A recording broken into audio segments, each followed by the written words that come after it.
আমরা মনে করি সোফার এই অগাস্ট 8 তারিখে যখন ইন্টারিম গভর্নমেন্ট ক্ষমতা নিয়েছে, এরপরে বাংলাদেশে এর চেয়ে ফ্রিডম অফ স্পিচের সময় আসে নাই। বাংলাদেশে ইতিহাসে এর চেয়ে বাংলাদেশের কোনো সাংবাদিক এর চেয়ে বেশি ফ্রিডম এনজয় করেছেন কিনা আমার সন্দেহ।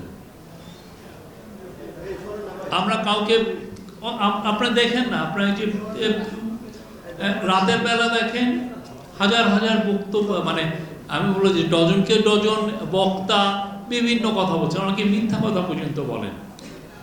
আমরা তো কাউকে মুখ বন্ধ করি না। অনেকে মিথ্যা নিউজ ছড়ান, আমরা কাউকে যে ফেসবুকটা তার ফেসবুকের অ্যাকাউন্টটা বন্ধ করি না। অনেকে আজে বাজে কথা বলেন, অনেকে মিথ্যা নিউজ শেয়ার করেন। কেউ শুনেছেন যে আমরা তার বিরুদ্ধে নেমেছি, আমরা কোনো ধরনের তার নিউজের তার ফ্রিডমটাকে কাটেল করেছি, অথচ আমাদের কিন্তু যথেষ্ট গ্রাউন্ড ছিল এই কাজগুলো করার। কিন্তু তারা কি করেছে, এই ডিজিটাল সিকিউরিটি অ্যাক্ট করে পুরো বাংলাদেশকে মুখটা বন্ধ করতে চেয়েছে। আমরা কি করেছি, আমরা সেই লটাকে স্ক্র্যাপ করেছি, আমরা নতুন একটা ল করছি এবং আপনারা নিশ্চিত থাকেন এতে আপনার রাইটসটা প্রোটেক্টেড থাকবে। অ্যাট দ্য সেম টাইম আমরা যারা ভালনারেবল গোষ্ঠী সবার তার জন্য তাকে যেন আমরা প্রোটেকশন দিতে পারি সেটাও বন্দোবস্ত থাকবে। আমরা এই কাজটা করেছি।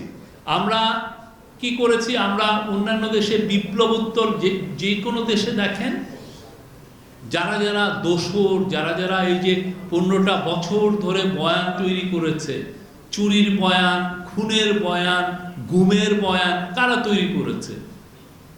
একটা গুম হয়েছে দেখে আপনার তখন মনে আছে কিনা যে তখন অনেক সাংবাদিক ওইটাকে জাস্টিফাই করেছেন। একটা এক্সট্রা জুডিশিয়াল কিলিং হয়েছে, এটাকে জাস্টিফাই করেছে। বিএনপির হাজার কর্মীকে অ্যারেস্ট করা হয়েছে, অনেকে জাস্টিফাই করেছে ওটা দাঁড়াতে পারে না। দাঁড়াতে পারে না মানে কি আপনি একে অ্যারেস্ট করবেন? তুচ্ছতা ছিল। এই যে আপনি যে বয়ান তৈরি করতেছে, সবাই মিলে বয়ান করছে, আর এখন দেখেন সাংবাদিকরা এসে বলল যে যদি ধরেন এই যে সাংবাদিকরা এসে বললো যে তাদেরকে ধরিয়ে দিয়েছে, কারা? সাংবাদিকরা। আপনাদের এখানে আমি বলছি না, এখানে এই বৈষম্য বিরোধী আন্দোলনের ছেলে মেয়েরা এসে বলতেছে তাদেরকে সাংবাদিকরা ধরিয়ে দিয়েছে। কি ভয়াবহ একটা অ্যাকুজেশন। এটা নিয়ে আমার মনে হয় যে চিটাগাং প্রেস ক্লাব একটা সত্যিকার অর্থে একটা বড় ইনভেস্টিগেটিভ কমিটি করে দেওয়া উচিত। ক্রমে এটা সত্যিকারের এভিডেন্স নেওয়া উচিত, কারা কারা এটা ইনভলভ ছিলেন। এটা একজন পারলে আপনারা একটা এইখানে চিটাং বেস যদি কোনো জাজ থাকেন, ডিস্ট্রিক্ট জাজ থাকেন, রিটায়ার্ড ডিস্ট্রিক্ট, তার নেতৃত্বে আপনারা একটা কমিটি করে দেন। তারা এটা দেখুক যে কোন কোন সাংবাদিক এই কাজে জড়িত ছিল। এটা কিন্তু ভয়াবহ অ্যাকুজেশন। আপনার এটা নিয়ে তো বসে থাকা যাবে না। যারা যারা এটা করেছে দে শুড বি প্রসিকিউটেড। একটা, এবং সবচেয়ে বড় কথা, এই আন্দোলন যদি ব্যর্থ হতো, এই স্টুডেন্টদেরকে এই সাংবাদিকরা কি করতো বুঝেন? তো বাংলাদেশের সত্যিকার অর্থে আমি বলবো যে যারা জার্নালিজম করছেন এর চেয়ে বেটার টাইম আসেনি। আমরা কারো মুখ বন্ধ করছি না, আমরা কারো কলম ভেঙে ফেলছি না, আমরা কারো প্রিন্টিং পেজ যে সিলগালা করছি না, যে না সেই আগের চেয়েও খারাপ অবস্থা, 3 জন সাংবাদিকের চাকরি চলে গেছে, অতএব আগে কি এই ঘটনাটা ঘটেছে? ভাই 3 জন সাংবাদিকের চাকরি তো আমরা খাই নাই। আপনারা সাংবাদিক যারা আন্দোলন করছেন, আপনারা যারা এই যেই সমস্ত টিভি স্টেশন এই 3 জন সাংবাদিকের চাকরি খেলেন, ওইখানে বাইরে যে আপনারা প্রোটেস্ট করেন না। আমরা কারো কোনো সাংবাদিকের চাকরি খাচ্ছিও না, কারো আমরা জব দিচ্ছিও না।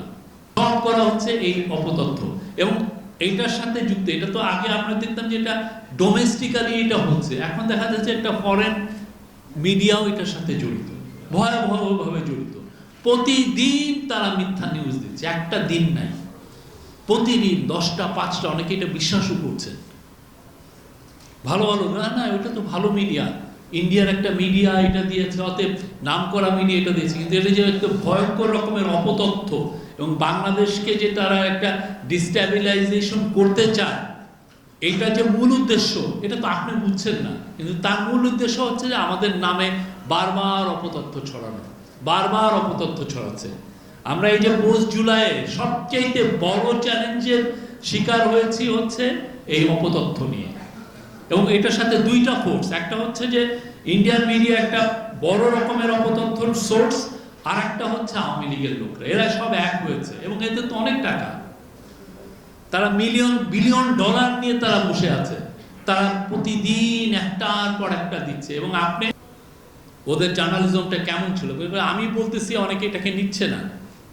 আমরা চাই ইউএন একটা ইন্ডিপেন্ডেন্ট প্যানেল করে, যে যেমন শাপলার যে হত্যাকাণ্ড হলো বা মাওলানা সাইদির মৃত্যুর ভার্ডিক্টের পরে যে ভয়ানক ম্যাসাকার হয়েছে, বা তিনটা ইলেকশন যে হয়েছে, এই যে বা আইসিটি ট্রায়ালের মাধ্যমে যে এই যে 6 জনের ফাঁসি দেওয়া হয়েছে, এই সময় আমাদের জার্নালিজমটা কেমন ছিল, কারা কিরকম জার্নালিজম করেছে, সেটার জন্য আমরা ইউএনের কাছে আমরা চাবো যে তারা যেন একটা ইন্ডিপেন্ডেন্ট প্যানেল করে দেয়, দিয়ে আমাদেরকে হেল্প করে, তারা যেন একটা অ্যাসেসমেন্ট রিপোর্ট দেয় যে না গত 15 বছর এই হয়েছে। বিকজ আমাদের এটা জানতে হবে, পুরো পৃথিবীকে জানাতে হবে যে বাংলাদেশের জার্নালিজম কিভাবে ফেল করেছে সেই সময়।